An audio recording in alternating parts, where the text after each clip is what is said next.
Hello, my name is Chad Hart. I'm a professor of economics and an extension economist with Iowa State University.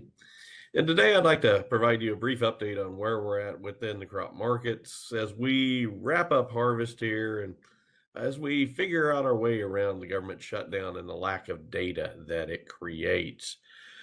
Trying to point out some of the areas where we're still getting some data that can help influence or inform us as to where the markets are going, but to walk through some of the challenges of those data points as well.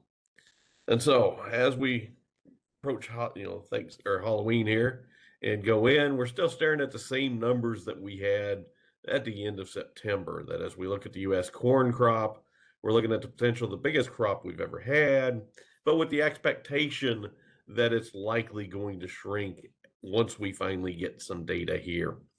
USDA left us with staring at over a 16 billion bushel corn crop.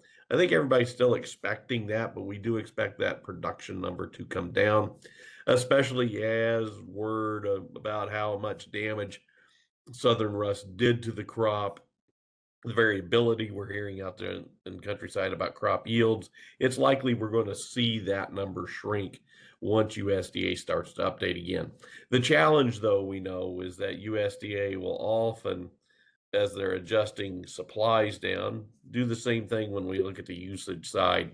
And the key number to watch when that occurs will be the feed and residual number. As you look right now, it stands at 6.1 billion bushels, which would be a significant increase from what we saw for the feed and residual this previous year. So the expectation is a lot of that growth is in that residual category, and that as the crop production slides down, typically that residual number slides down as well. So we may see just as big as adjustment on the demand side as we do on supplies, and that helps, if you will, balance it out and keep ending stocks where they could be. Now, the other big thing that we're sort of waiting to see how USDA digests the numbers will be in what we saw at the end of September with grain stocks, that those did come in at around 200 million bushels healthier than the previous number had indicated. So how does USDA incorporate that here? Right now, for the use in this table, I have not adjusted USDA's demand numbers, so that 200 million is showing up in 2025, 2026 ending stocks, but it is likely they would redistribute at least some of that across the demand complex. But as it stood, we were looking at a price hovering in about the $3.90 range for the rest of the marketing year.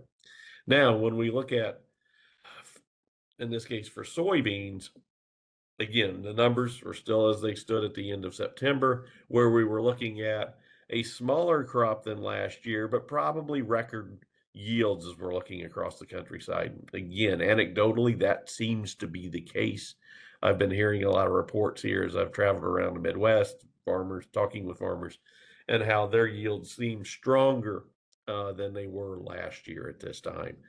So we're looking at good production, but not record production. But as we look at the demand side, the big question is China. And one of the things as I tape this is that we know that the US and China are talking right now. There looks to be some sort of framework in place, but just what that framework might mean is the big question mark here. And that will help inform us as we look at the export line on the demand side of the equation here. That's where we've been seeing the most shrinkage for the soybean market.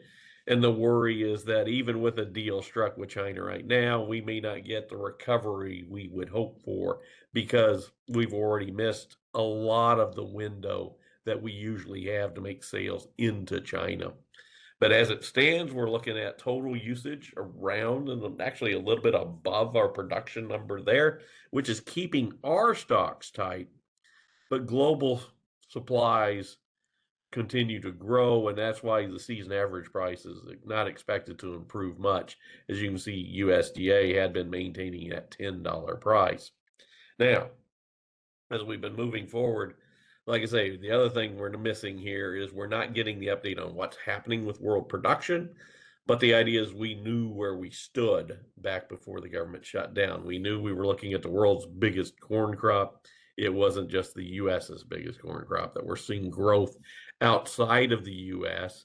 And a lot of that growth is in countries that are motivated to sell right now, especially as you look at a place like Ukraine, where that growth is churning into the trade market because they need to make those sales to raise money for their war effort. And on the soybean side, it's the, impressive totals that are coming out of the Brazilian countryside there that we continue to see that growth. And let's face it, a lot of that growth is now filling a lot of that Chinese demand that we are now missing here within the US. But as we think back on those exports, how have they been shaping as we moved over time? Well, it's been a mixed bag on the crop side. When we're looking at right now, what we're getting is the export inspections, which is the one report we're still getting right now, even with the government shutdown, is that these export inspections are backing up what we had been seeing in export sales before the government shutdown. So you're looking at the data for this past week, and I'm looking at basically what they're saying about the current marketing year versus the previous marketing year, the 2024 marketing year. So far, corn export inspections are up 61% year over year. Soybeans are down 31%.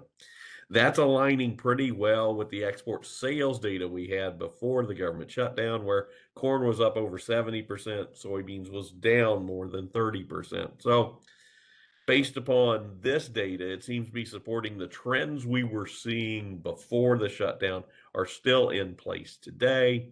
And in fact, our transportation system has shifted you take advantage of where those export opportunities are, that we are moving more corn earlier in the year than usual.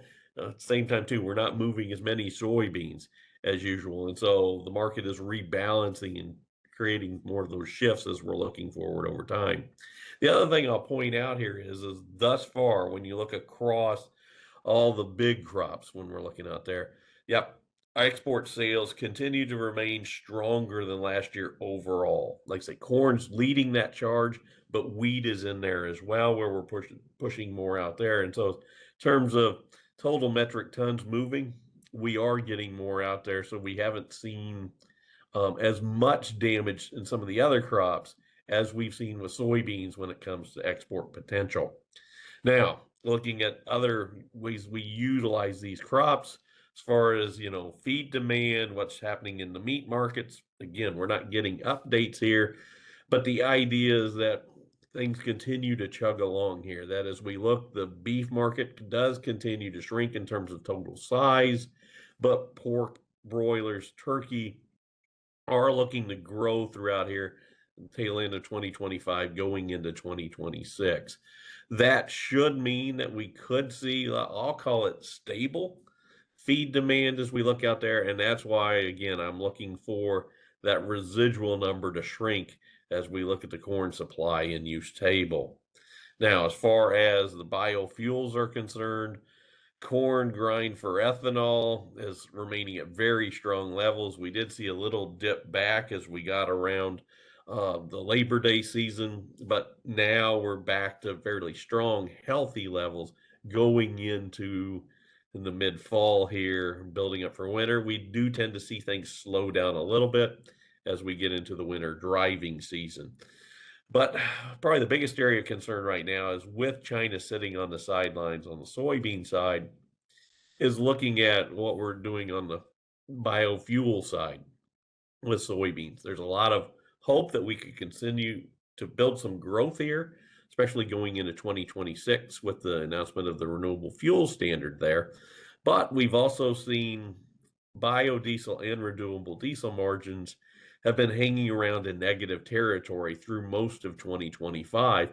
And that has caused those industries to cut back a little bit on their production, as you can see in this chart. 2025, thus far, the data to date, and we've got data through July in this case, it is running behind the pace we set last year. We're not seeing that growth just quite yet here, but that's the hope that, things can start to turn around here as we build towards 2026 and those higher requirements in the renewable fuel standard for bio and renewable diesel.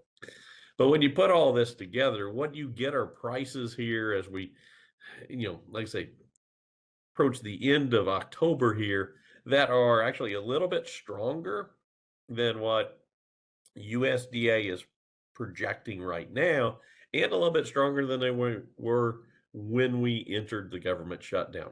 This is looking at the latest corn futures. This is as of October 24th, and you can see here that futures now point to a season average price for the 2025 crop of just over $4.20 a bushel, which 30 cents more than what USDA is projecting right now. As we look out towards the 2026 marketing year, futures are pointing to that season average price in the 455, 460 range. So providing some expectations of growth out there that could influence planting decisions as we approach next spring. When we're looking at soybeans, again, a little bit of positivity right now. And remember that these are the futures market prices before the announcement of any sort of deal between the US and China. As we look at current soybeans for 2025-26, futures are pointing to a 10, $10.10, $10.15 price for that season average price, 10 to 15 cents better than USDA's number of the flat $10. And as we look out towards 2026, a little growth here, not quite as strong as what we're seeing on the corn side, but looking at around 10.40 for the 2026-2027 price there. All in all, I'm going to say that, given where we're at with the size of the crops we're bringing in and the trade uncertainty that lurks out there, the markets have held up reasonably, I would say, well. And we're starting to set up a situation, I think, as we're looking to price there, like we did last year, where the markets are still favoring corn when it comes to that acreage decision for next spring. And with that, I want to stop. I want to thank you for your time. As we tune in here to discuss this. Like I say, once the USDA gets back up and running again, we'll catch up on some of the numbers here and see, if you will, what is changing underneath the surface that we're not just quite spotting right now because of the lack of data. But as we look out there, probably the biggest things to watch is one, when the government comes back up again, the data is going to come back on at its regular pace. So we'll be looking for, in this case, mid-November would be the next big stage where we get an update on crop production across the countryside, plus the World Ag Supply and Demand Outlooks report. That will go back to its regular schedule, assuming the government is open by then. If we miss that window then, the next period of time would be in December when we would catch up on that data. Well, with that, again, my name is Chad Hart. I'm an extension economist at Iowa State University. Thank you for your time.